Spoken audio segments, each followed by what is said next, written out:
At ang mamumuno po sa ating banal na pagdiriwang ngayon ay ang atin pong Kura Paroko, Reverend Father Douglas D. Badong. Tumayo ang lahat.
O Santo, Amen.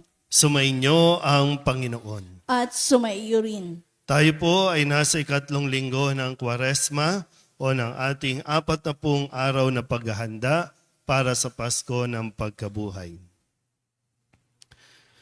Mga kapatid, aminin natin ang ating mga kasalanan upang tayo maging marapat gumanap sa banal na pagdiriwang. Inaamin ko sa makapangyarihang Diyos at sa inyo mga kapatid, na lubha akong nagkasala sa isip, sa salita at sa gawa, at sa aking pagkukulang. Kaya isinasamo ko sa mahal na Birheng Maria, sa lahat ng mga anghel at mga banal, at sa inyo mga kapatid, na ako'y panalangin sa Panginoong ating Diyos. Kaawaan tayo ng makapangyarihang Diyos, patawarin tayo sa ating mga kasalanan, at patnubayan tayo sa buhay na walang hanggan. Amen. Panginoon, kaawaan mo kami. Panginoon, kaawaan mo kami. Kristo, kaawaan mo kami. Kristo, kaawaan mo kami. Panginoon, kaawaan mo kami. Panginoon, kaawaan mo kami. Manalangin tayo. Ama naming makapangyarihan, ikaw ay maibigin at butihin sa tanan. Itinuturo mo na ang lunas sa kasalanan ay nasa kusang pagpapakasakit, pagdalangin at pagmamalasakit. Tunghayan mo ang aming pag-amin sa nagawang pagsuway upang sa pagpapatira pa ng aming budhi sa iyong harap, kami lagi mong maibangon dahil sa iyong pag-ibig na tapat sa pamamagitan ni Jesucristo kasama ng Espiritu Santo magpasawalang hanggan. Amen. Umupo ang lahat. Ipinagkaloob ng Diyos ang 10 utos kay Moises upang makilala ng sambayanan na ang tunay na pagsamba ay nagmumula sa dalisay na pananalig sa kapwa at sa pagmamahal sa kapwa. Pagbasa mula sa aklat ng Eksodo. Noong mga araw na iyon, sinabi ng Diyos, "Ako ang Panginoon, ang inyong Diyos na naglabas sa inyo sa Ehipto. at humango sa inyong pagkaalipin. Huwag kayong magkakaroon ng ibang Diyos maliban sa akin. Huwag kayong magkakaroon ng Diyos-Diyosan o kaya'y larawan o rebulto ng anumang nilalang na nasa himpapawid, nasa lupa o nasa tubig. Huwag kayong yuyukod o maglilingkod sa alinman sa mga Diyos-Diyosang iyan, sapagkat akong Panginoon ay mapanibughuin, parurusahan ko ang lahat ng ayaw sa akin, pati ang kanilang mga anak, hanggang sa ikaapat na salinlahi. Ngunit ang lahat ng umiibig sa akin ay pagpapalain ko hanggang sa kanilang kaapu-apuhan. Huwag ninyong babanggitin ng walang kabuluhan ang pangalang Panginoon, sapagkat parurusahan ko ang sino mang bumanggit nito ng walang kabuluhan. Italaga ninyo sa akin ang araw ng pamamahinga. 6 na araw kayong gagawa ng inyong gawain. Ang ikapitong araw ay araw ng pamamahinga. At itatalaga ninyo sa akin sa ikapitong araw. Walang gagawa isa man sa inyo. Kayo, ang inyong mga anak, mga katulong, mga inyong mga hayop, o sino mang naninirahan sa inyong bayan. 6 na araw na ginawa ko ang langit, ang lupa, ang mga dagat, at ang lahat ng nasa mga ito. Na mahinga ako sa ikapitong araw, itinanggi ko ito at itinalaga para sa akin. Igalang ninyo ang inyong ama't ina. Sa gayoy, mabubuhay kayo ng matagal sa lupaing ibinigay ko sa inyo. Huwag kayong papatay, huwag kayong mangangalunya, huwag kayong magnanakaw, huwag kayong sasaksi sa di katotohanan laban sa inyong kapwa. Huwag ninyong pag-iimbutan ang sambayanan ng inyong kapwa, ang kanyang asawa, mga alila, mga baka, asno, o anumang pag-aari niya. Ang salita ng Diyos. Salamat sa Diyos. Salmong tugunan ay atin pong aawitin. Panginoon, iyong taglay, ang salitang bumubuhay.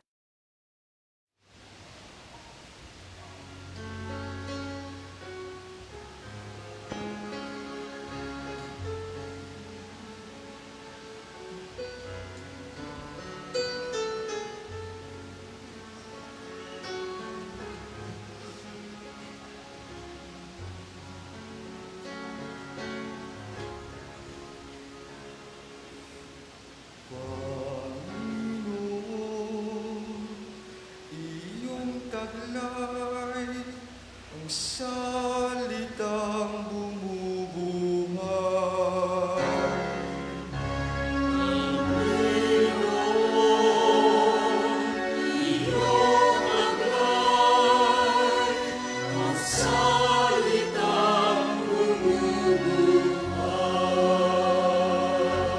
Ang batas ng Panginoon ay batas na walang kulang.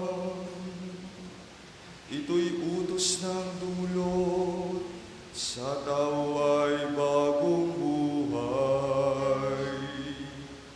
Yaong kanyang mga batas ay mapagtitiwalaan, nagbibigay ng talino sa lahat ng kaisipan.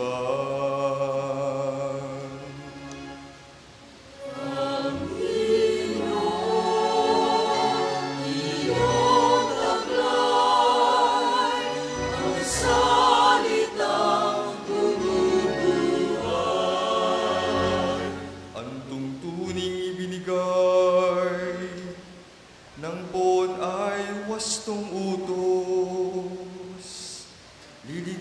ng sinuman kapag ito ang sinunod. Ito'y wagas at matuwid, pagkat mula ito sa Diyos. Pangunawa ng isipan, yaong bungang itudulot.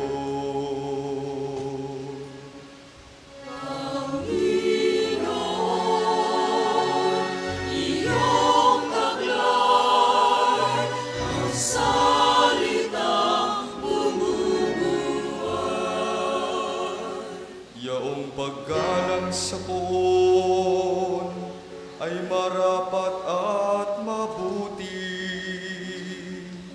Isang banal na tungkulin na iiral na parati. Pati mga hatol niya'y matuwid na kahatulan.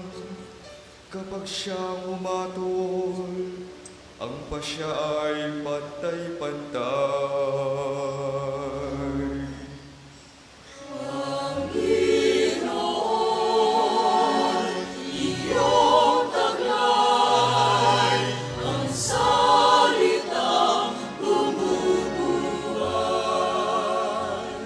Ito'y higit pa sa ginto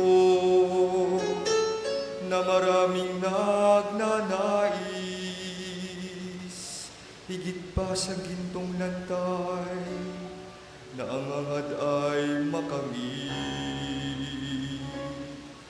Matamis pa kaysa pulot, sa pulot na sakdal tamis.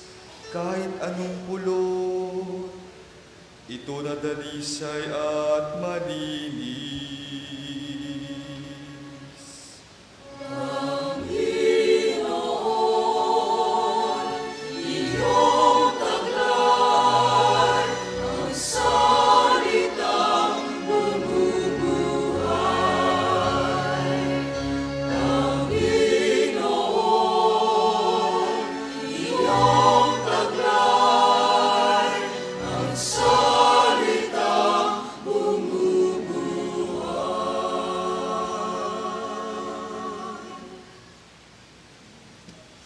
Ayon kay Pablo, higit nating natututunan ang karunungan ng Diyos sa pamamagitan ng krus ni Jesus.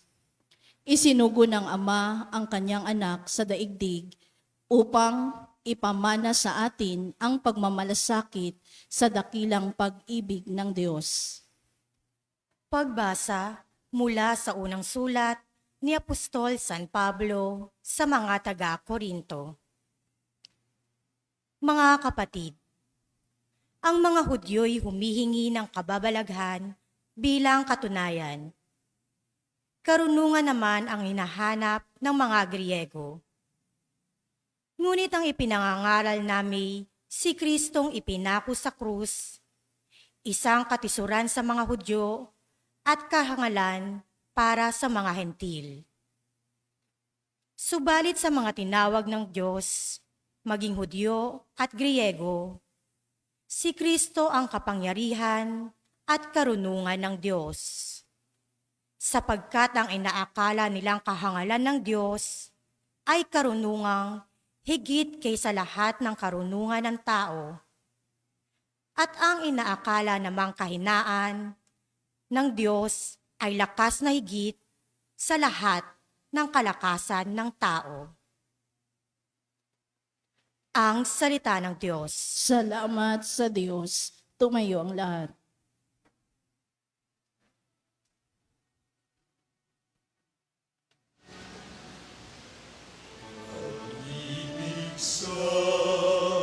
Sanlibutan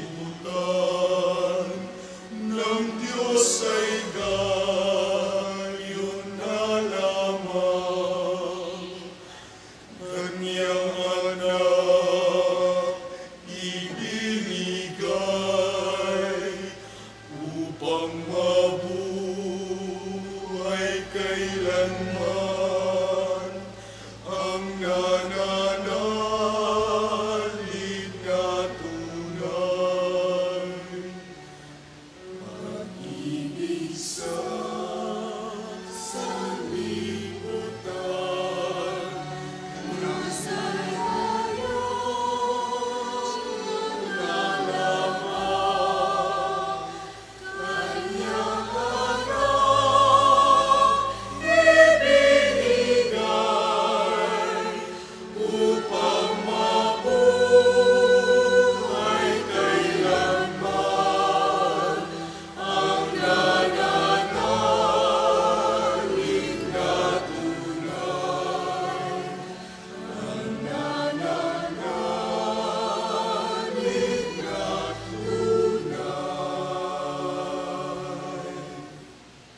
Sumainyo ang Panginoon. At sumayo rin. Ang mabuting balita ng Panginoon ayon kay San Juan. Papuri sa iyo, Panginoon. Malapit na ang Pasko ng mga Hudyo, kaya't pumunta sa Jesus sa Jerusalem. Nakita niya sa templo ang mga nagbibili ng mga baka, mga tupa at mga kalapati at mga namamalit ng salapi. Gumawa siya ng isang panghagupit na lubid at ipinagtabuyang palabas ang mga mangangalakal, pati mga baka at tupa. Isinabog niya ang mga salapi ng mga namamalit at pinagtataob ang kanilang mga hapag. Sinabi niya sa mga nagbibili ng kalapati, "Huwag ninyong gawing palengke ang bahay ng aking ama." Naalala ng kanyang mga alagad na sinasabi sa kasulatan, "Ang aking malasakit sa iyong bahay ay parang apoy na nag-aalab sa puso ko." Dahil dito'y tinanong siya ng mga Hudyo, "Anong tanda ang maibibigay mo upang patunayang may karapatan kang gawin ito?" Tumugon si Jesus, "Gibain ninyo ang templong ito at muli kong itatayo sa loob ng 3 araw." Sinabi ng mga Hudyo, 46 na taon na ginawa ang templong ito at itatayo mo sa loob lamang ng 3 araw? Ngunit ang templong tinutukoy ni Jesus ay ang kanyang katawan. Kaya't nang siya'y muling mabuhay, naalaala ng kanyang mga alagad na sinabi niya ito at naniwala sila sa kasulatan at sa mga sinabi ni Jesus. Nang pista ng Pasko, nasa Jerusalem si Jesus. Marami ang sumampalataya sa kanya nang makita nila ang mga kababalaghang ginawa niya. Subalit hindi nagtiwala sa kanila si Jesus sapagkat kilala niya silang lahat. Hindi na kailangang may magsalita pa sa kanya tungkol sa kanino man, sapagkat talastas niya ang kalooban ng tao. Ang mabuting balita ng Panginoon. Pinupuri ka namin, Panginoong Hesukristo. Isang magandang umaga po sa inyong lahat. Tayo po ay nasa 3 linggo ng Kwaresma. Sabihin nyo nga po ulit, Kwaresma. Ang Kwaresma ay ang 40 araw na paghahanda para sa Pasko ng pagkabuhay. So, preparation. No? At tinihikayat tayo ng mga panahong ito na tayo po ay makapagnilay at muling mabalikan natin yung mga pangyayari sa buhay natin na naging dahilan para tayo po ay panghinaan at lalong-lalo na para mapalayo tayo sa Diyos. Kaya itong bawat linggo ay gabay sa atin para mas maging makabuluhan, mas maging yung bang meaningful, no? Yung ating magiging karanasan habang tayo po ay naglalakbay hanggang doon sa Pasko ng pagkabuhay. So bawat linggo, dinadala tayo ni Jesus sa kanyang mga pinuntahan, sa kanyang mga karanasan para mas maging madali sa atin na maintindihan o maunawaan ang mga mensahe na dapat natin na iniintindi at huwag makalimutan. Okay? So, 3 linggo na, kaya nararapat lang na tayo po ay medyo magbalik tanaw. Kasi baka nakakalimutan natin, no, yung mga paglalakbay kung saan tayo dinadala ni Jesus. Okay na? Handa na? Unang linggo, saan po tayo dinala ni Jesus sa atin pong pagninilay? Sa ilang, no? Anong meron sa ilang? Siya? Anong meron sa ilang? Wala. Yan. Walang inuman sa ilang. Walang tagay, no? Walang TV, walang wifi, no? Minsan na ano nyo ba, napagnilayan nyo ba na parang laging yung inaakala natin, no, na halimbawa, pag sinasabi natin, Wi-Fi is life, hindi na nabubuhay ang tao kapag walang Wi-Fi. Kahit nga nag-outing, kahit nga nag-out of town, parating ang hinahanap, mayroon bang Wi-Fi dito? So bakit pa tayo lalayo? Kung pagdating naman doon ay yung attention mo nandoon pa rin sa social media, kaya nga tayo lumabas para magkaroon ng quality time, lalo na pagkasama yung pamilya. Pero kahit na nag-outing na, lahat nakahawak pa rin sa cellphone. At yun yung paanyaya sa atin, no, na i-detach natin ang ating mga sarili doon sa mga pinangahawakan natin. Kahit nga relasyon, kahit tao, na inakala natin na makakapagpasaya sa atin o nagdudulot ng kasiyahan, pero kapag pinagnilayan mo, ito yung mga nagpalayo sa atin sa Diyos. Yung mga karanasan na talagang pinangahawakan mo, no? Lalo-lalo na yung mga hobbies natin na kailangan mong ihinto muna pansamantala para mas maging focus at magkaroon talaga tayo ng quality time. Sabihin nyo nga po, quality time. Yan. Kaya pag yung mga bata, di ba, pagkakain, tigil ang cellphone, tigil ang gadget. Kasi para yun makapag-usap tayo ng mabuti. So pag nilayan ng mabuti kung ano ang panawagan sa atin ng Panginoon, kung bakit tayo dinala doon sa kanyang karanasan sa disyerto o sa ilang. At tandaan nyo, si Kristo ay tinukso-tukso ng demonyo. At magpasa hanggang ngayon, ginagawa ito ng demonyo, dinidistract tayo. Lahat ng ginagawa ng demonyo ay distraction para hindi tayo makafocus sa ating relasyon sa Diyos. Pangalawang linggo, saan tayo dinala sa pangalawang linggo? Sa bundok. Buti na lang alam niya, no? Sa bundok, no? Sa bundok at doon ay naranasan yung pagpapanibagong anyo o pagbabagong anyo ni Jesus, yung kaluwalhatian, yung pagka-Diyos ni Jesus. Pero yung mensahe na ibinigay sa atin ay, ito ang minamahal kong anak, pakinggan ninyo siya. Napakahalaga na tayo ay nakikinig sa mga sinasabi ni Jesus dahil ito ang magliligtas sa atin. Ngayon, ikatlong linggo na po tayo. Ikatlong linggo at tayo naman ay nasaan? Nasaan na? Sa templo po. Nasa templo. Pag sinabing templo, ito ang simbahan. Pag sinabing simbahan, ito ang tahanan ng Diyos. Pero dito, sa karanasan na ito, maganda na muli mapaalalahanan din tayo na hindi lang tayo basta nagsisimba. Hindi lang tayo basta pupunta dito sa simbahan natin, tapos aalis, pagtaas ng misa, uwi na, kundi nagpapatuloy dapat yung pagiging miyembro, pagiging bahagi ng simbahan.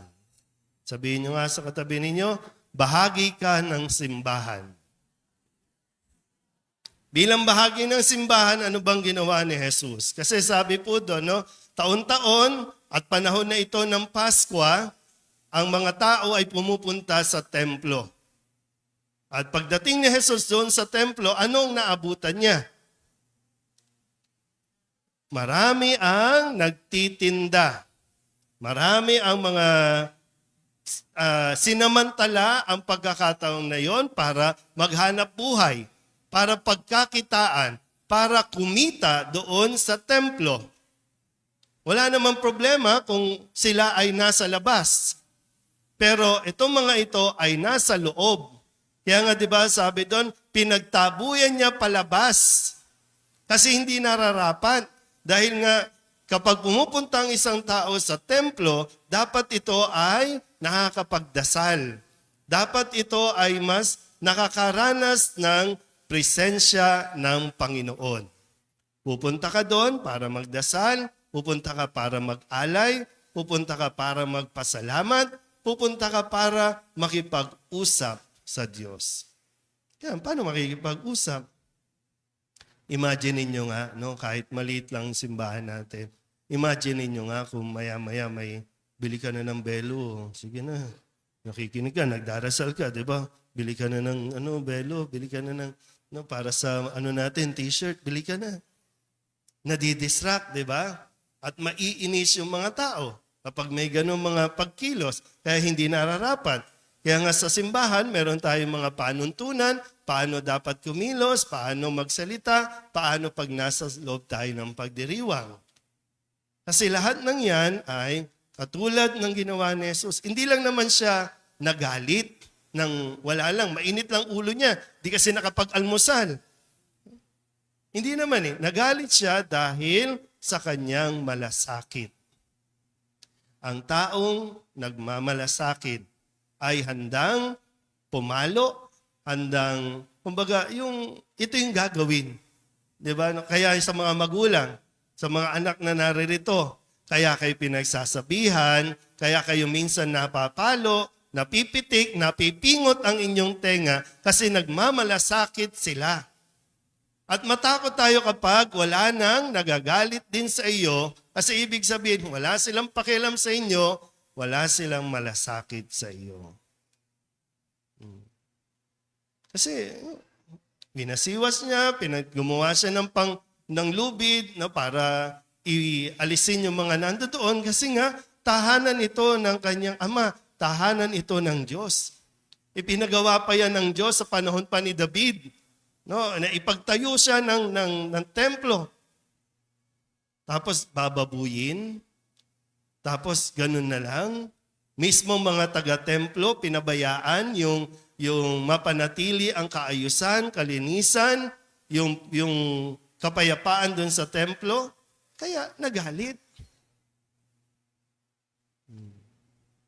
Sabihin nyo nga po, malasakit. So sabi po doon, ang kanyang malasakit ay parang apoy na nag-aalab sa kanyang puso. Kasi hindi pwedeng hayaan na lang na ganun ang umiral doon sa templo. At muli pinaalala niya kung paano pinahalagahan natin yung simbahang bato, ganun din yung mismong ating mga sarili dahil pagkatapos natin dito na magtipon-tipon ay tayo ang nagiging simbahan na dinadala natin ito sa kung saan man tayo nagtutungo. Kaya nga tayo ang tinatawag na naglalakbay ng mga templo ng Diyos. Tayo ang simbahan. Kaya unang-una din, magmalasakit ka sa sarili mo. Importante din yun. Kaya ka nag-exercise, kaya ka kumakain ng tama, kaya ka nagpapahinga ng tama at kailangan mo magpahinga kasi nga may malasakit ka sa iyong sarili. Dahil lalong-lalo na kung mayroong mga umaasa sa iyo na ginagawa mo rin ito dahil may malasakit ka sa pamilya, may malasakit ka sa ibang tao. Bakit hindi ka magbibisyo? Kasi may malasakit ka sa iba. Kaya nga yung paalala din sa unang pagbasa, di ba? Pinaalala dito yung mga utos ng Diyos. Hindi lang ito mga bawal yon, kundi ito ang nagtuturo sa atin. At ang isang taong may malasakit, hindi yan magnanakaw. Ang isang taong may pusong marunong magmalasakit, hindi yan gagawa ng ikasasakin o ikasisira ng iyong pamilya. Yung hindi magiging makasarili. Yan, isipin mo, bago ka magbisyo, isipin mo din, sino ang mas mahihirapan pagdating ng araw? Na kapag nagkasakit ka na, sino ang maapektuhan? Sino ang parang mas mapipirwisyo din kung tutusin, no?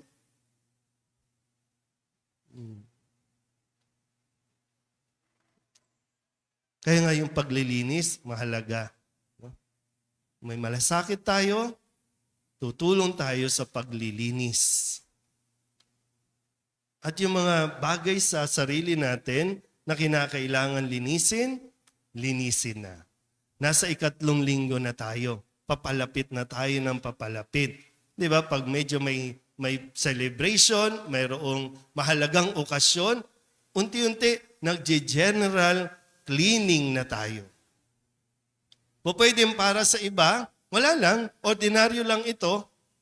Pero yung paalala sa ikalawang pagbasa, ang kaisipan ng tao ay malayong-malayo sa karunungan at kaisipan ng Diyos. Yung sinasabi ng mundo na hindi naman kasalanan yan, muli, pag pinagnilayan mo ang 10 utos, malaki ang kasalanan natin at ang mga kasalanan ito ang nagpaparumi sa ating mga sarili na tinatawag ding mga templo ng Diyos. Huwag na nating hintayin na paluin tayo ni Jesus. Di ba yung hagupit? No? Sabihin nyo nga sa katabi ninyo, pinipitik ka lang. No? Wala pa yan. Pinipitik pa lang tayo, no, ng Panginoon para magising tayo sa katotohanan na kailangan mo na maglinis, kailangan mo na may mga alisin sa katawan mo, no, para mas maging kaaya-aya ang ating pamumuhay. Pitik pa lang yan. Ha? Hindi pa yan parusa. Kasi kung tutusin nga, no, hindi tayo nais maparusahan. Kaya nga, inahanda tayo kasi yung kanyang pagpapakasakin, pagkamatay at pagkabuhay ay tanda ng pag-ibig ng Diyos para hindi tayo maparusahan. Pero kailangan natin mag-cooperate. Makiisa tayo. Husa nating linisin, husa nating alisin ang mga nagpaparumi sa ating mga pagkatao. Sabihin nyo nga ulit, malasakit. Sana po, no, isa ito sa mga grasya na hilingin natin sa Diyos na magkaroon tayo ng malasakit, hindi lang sa ating mga sarili, kundi magmalasakit tayo sa ating kapwa. Amen? Magsitayo ang lahat, ipahayag natin ang ating pananampalataya. Sumasampalataya ako Sa Diyos amang makapangyarihan sa lahat na may gawa ng langit at lupa. Sumasampalataya ako kay Kristo, iisang anak ng Diyos, Panginoon nating lahat. Nagkatawang tao siya lalang ng Espiritu Santo, ipinanganak ni Santa Mariang Birhen, pinagpakasakit ni Poncio Pilato, ipinako sa krus na matay inilibing, nanaog sa kinaroroonan ng mga yumao, nang may 3 araw na buhay na mag-uli, umakyat sa langit, naluluklok sa kanan ng Diyos amang makapangyarihan sa lahat, doon magmumulang paririto at huhukom sa nangabubuhay at nangamatay na tao. Sumasampalataya naman ako sa Diyos Espiritu Santo, sa banal na simbahang katolika, sa kasamahan ng mga banal, sa kapatawaran ng mga kasalanan, sa pagkabuhay na muli ng nangamatay na tao, at sa buhay na walang hanggan. Amen. Manalangin tayo sa dakilang Ama upang makapag-alay tayo sa Kanya ng dalisay na pagsamba. Sa bawat kahilingan ng ating itutugon, Panginoon, dinggin mo ang iyong bayan. Panginoon, dinggin mo ang iyong bayan. Makita nawa namin ng aming kapwa bilang bahagi ng katawan ni Kristo, na ang karapatan at kapakanan ay kailangang igalang at ipagtanggol. Manalangin tayo. Panginoon, dinggin mo ang iyong bayan. Magtulungan nawa ang mga pinuno ng simbahan at pamahalaan tungo sa pagpapaunlad ng buhay ng bawat mamamayan, lalo na ng mga maliliit sa lipunan. Manalangin tayo. Panginoon, dinggin mo ang iyong bayan. Isa puso nawa namin ang 10 utos ng Diyos at ang pagtupad namin sa mga ito ay maging tanda nawa ng aming pag-ibig at pananalig sa Kanya. Manalangin tayo.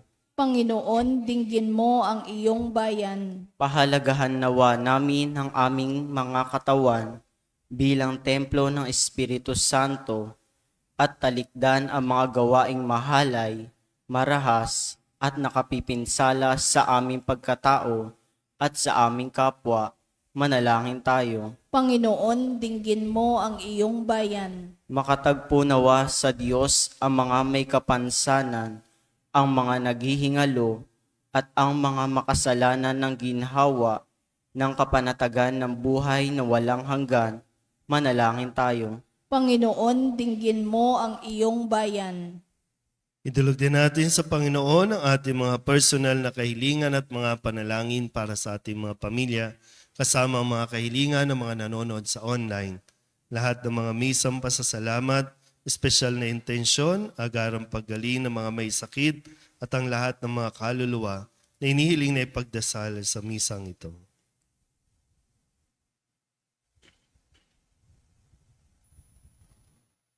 Ang lahat ng ito iniiling namin sa ngalan ni Kristong aming Panginoon. Amen. Umupo ang lahat.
Manalangin kayo mga kapatid upang paghahain natin ay kalugdan ng Diyos sa mga makapangyarihan. Tanggapin nawa ng Panginoon itong paghahain sa iyong mga kamay, sa kapurihan niya at karangalan sa ating kapakinabangan at sa buong sambayanan niyang banal. Ama naming lumikha, kalugdan mo ang aming paghahain upang ang mga kasalanan naming inihingi ng kapatawaran sa iyo ay matutuhan din naming ipatawad sa kapwa-tao sa pamamagitan ni Jesucristo kasama ng Espiritu Santo magpasawalang hanggan. Amen. Sumainyo ang Panginoon. At sumaiyo rin. Itaas sa Diyos ang inyong puso at diwa. Itinaas na namin sa Panginoon. Pasalamatan natin ang Panginoong ating Diyos. Marapat na siya ay pasalamatan. Ama naming makapangyarihan, tunay nga marapat na ikaw ay aming pasalamatan sa pamamagitan ni Jesucristo na aming Panginoon. Sa aming kusang pagtitiis ng hirap, tinutulungan mong aming maitumpak ang kinamiyas ng pagsalungat sa pananagutang iyong iniatas. Sa aming pagtulad sa anak mong mahal na nagpakasakit para sa tanan, ang pagsisikap nami iyong kinalulugdan at ang pagpapakabuti nami iyong ikinararangal. Kaya kaysa ng mga anghel ang sisiawin ng papuri sa iyo, na walang humpay sa kalangitan, kami nagbubunyi sa iyong kadakilaan.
sana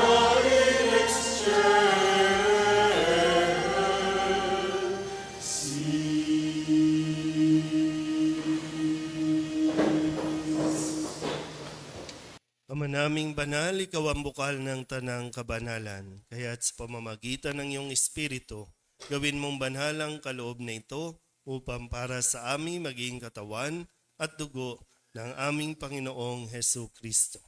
Bago niya pinagtiis ang kusang loob na maging handog, hinawakan niya ang tinapay, pinasalamatan kaniya, pinaghati-hati niya iyon, iniabot sa kanyang mga alagad at sinabi, "Tanggapin ninyong lahat ito at kanin, ito ang aking katawan na ihahandog para sa inyo."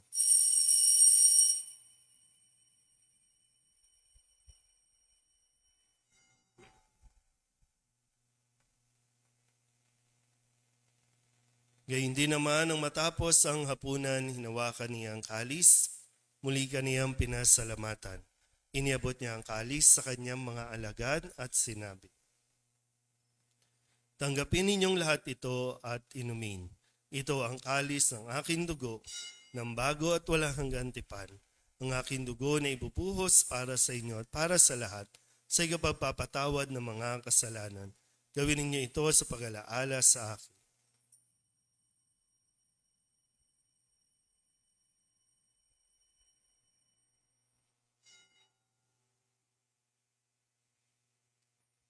Ipagbunyi natin ang misteryo ng pananampalataya.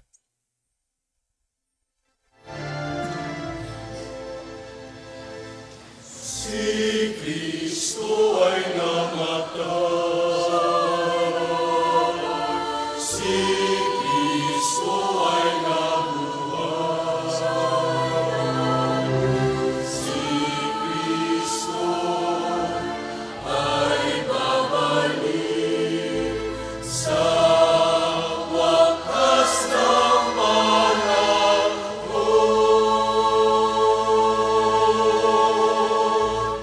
Ama, ginagawa namin ngayon ang pag-alaala sa pagkamatay at muling pagkabuhay ng iyong anak, kaya tiniaalay namin sa iyo ang tinapay na nagbibigay buhay at ang kalis na nagkakaloob ng kaligtasan. Kami nagpapasalamat dahil kami iyong minarapat na tumayo sa harap mo para maglingkod sa iyo. Isinasamo namin kami magsasalo-salo sa katawan at dugo ni Kristo ay mabuklod sa pagkakaisa sa pamamagitan ng Espiritu Santo. Ama, lingapin mo ang iyong simbahang laganap sa buong daigdig. Puspusin mo kami sa pag-ibig kay San Francisco na aming Papa at ni Jose na aming Obispo at ng Tanang Kaparian. Alalahanin mo sa Pilipina na tinawag mo mula sa daigdig na ito. Nung siya'y binyagan, siya'y nakaisa ni Kristo sa pagkamatay. Ngayong siya'y pumanaw, naway makaisa siya ni Kristo sa pagkabuhay. Alalahanin mo rin ang mga kapatid naming nahimlay na may pag-asang sila'y muling mabubuhay, gayon din ang lahat ng mga pumanaw. Kawaan mo sila at patuloyin sa iyong kaliwanagan. Kawaan mo at pagindapating kaming lahat na makasalo sa iyong buhay na walang wakas.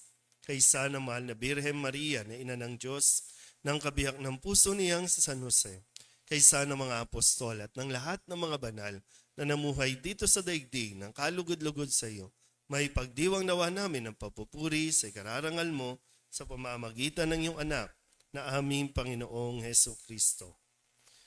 Sa pamamagitan ni Kristo, kasama niya at sa Kanya, ang lahat ng parangal at papuri ay sa iyo, Diyos Amang makapangyarihan, kasama ng Espiritu Santo, magpasawalang hanggan.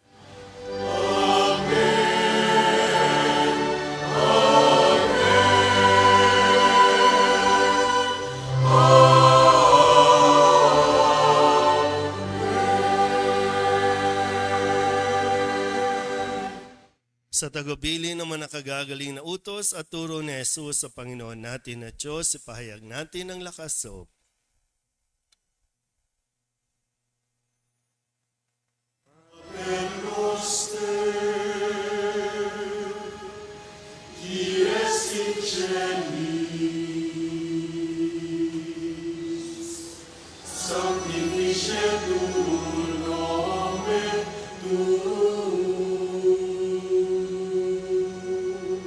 Ad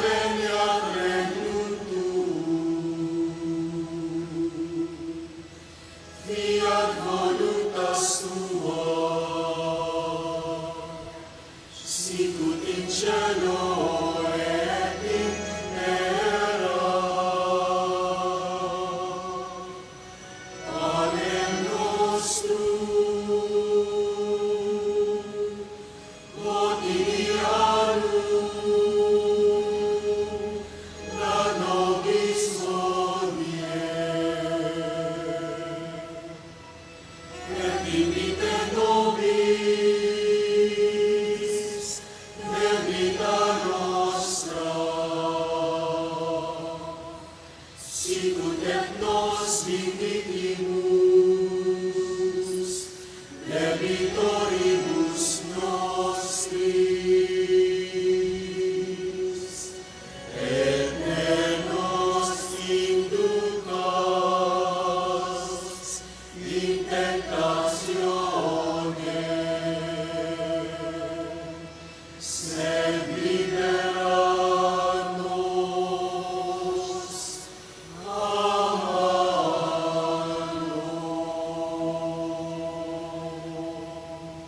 Hinihiling namin kami Elias sa lahat ng masama, pagkalooban ng kapayapaan araw-araw, iligtas sa kasalanan at ilayo sa lahat ng kapahamakan, samantalang aming pinananabikan ang dakilang araw ng pagpapahayag ng tagapagligtas naming sa Yesu Kristo. sapagkat sa'yo nagmumula ang kaharian at kapangyarihan at kaluwalhatian magpasawalang hanggan.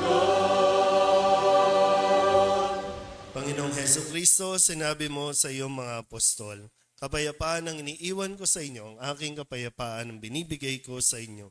Tungayan mo ang aming pananampalataya at huwag ang aming mga pagkakasala. Pagkalooban mo kami ng kapayapaan at pagkakaisa ayon sa iyong kalooban, kasama ng Espiritu Santo, magpasawalang hanggan. Amen. Ang kapayapaan ng Panginoon ay laging sumainyo. At sumaiyo rin. Magbigayan po tayo ng kapayapaan sa isa't isa.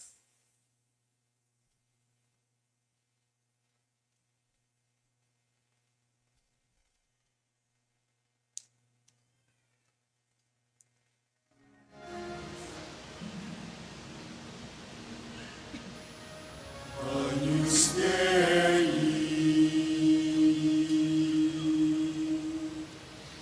in nollis peccata mundi, miserere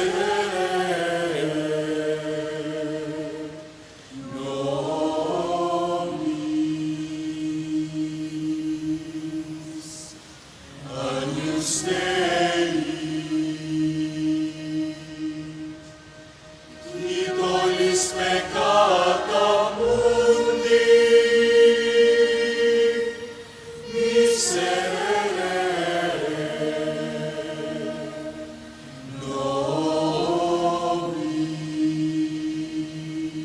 nobis. Agnus Dei, in nollis peccata mundi,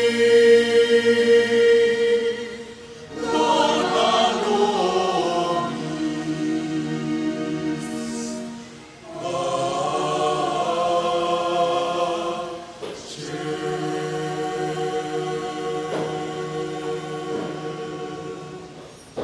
Ito ang kordero ng Diyos. Ito ang nag-aalis ang kasalanan ng sanlibutan. Mapalad ang mga inaanyayahan sa kanyang piging.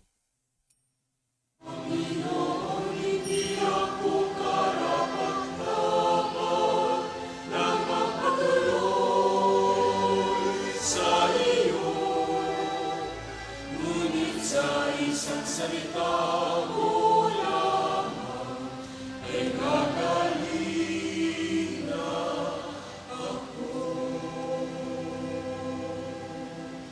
Katawan ng Kristo, Amen.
Manalangin tayo.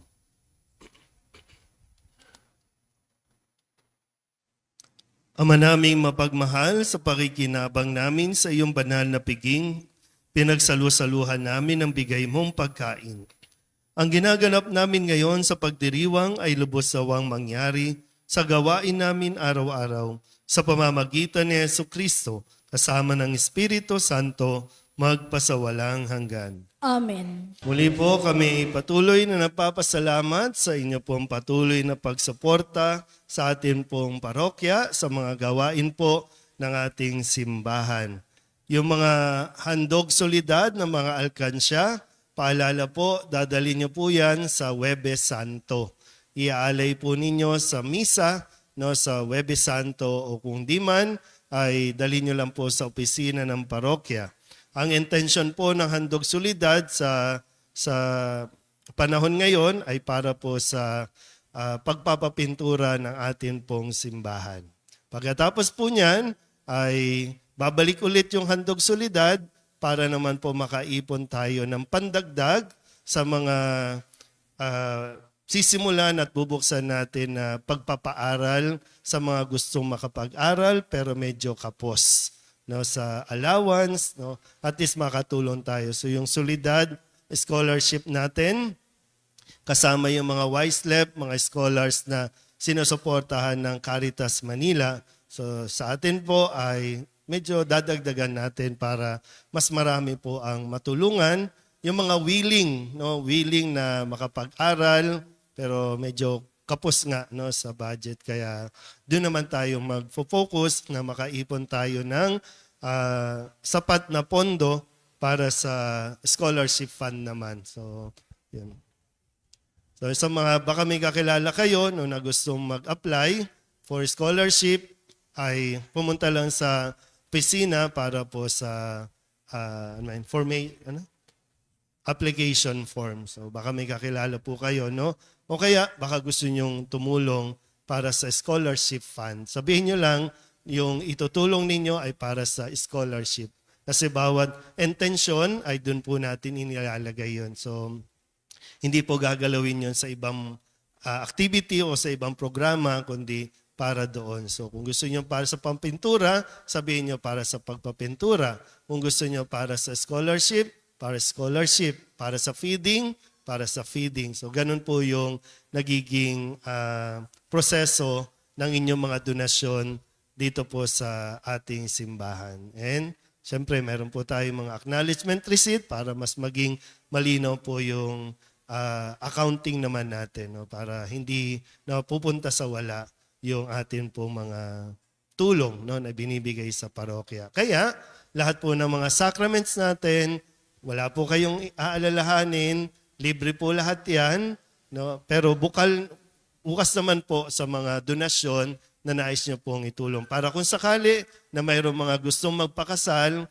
na namumblema sa pambayad, although wala ngang bayad, makakaraos tayo kahit papano. So, yun po. So, sa opisina na lang po para sa ilang mga impormasyon. Basta willing, hindi po kinakailangan maging matalino, basta willing makatapos, no, ay tutulungan natin. So, siyempre kailangan ng yung willingness niya na makapag-aral kasi minsan kahit anong tulong mo, pag ayaw mag-aral, masasayang lang yung tuition o yung allowance na ipagkakaloob natin. Okay? Sige po. Magsitayo na ang lahat. Sumainyo ang Panginoon. At sumaiyo rin. At pagpalain kayo ng makapangyarihang Diyos, Ama at Anak at Espiritu Santo. Amen. Tapos na ang banal na misa, humayo tayo sa kapayapaan ni Kristo. Salamat sa Diyos. Magandang umaga po.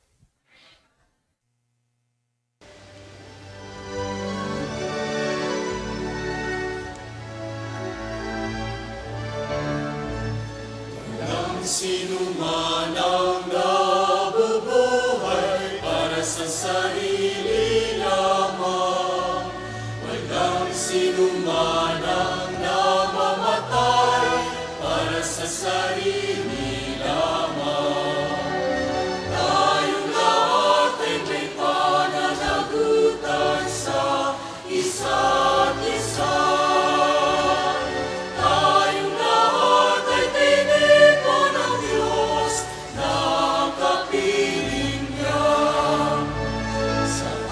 ating pagmamahalan at paglilingkod sa kanino man.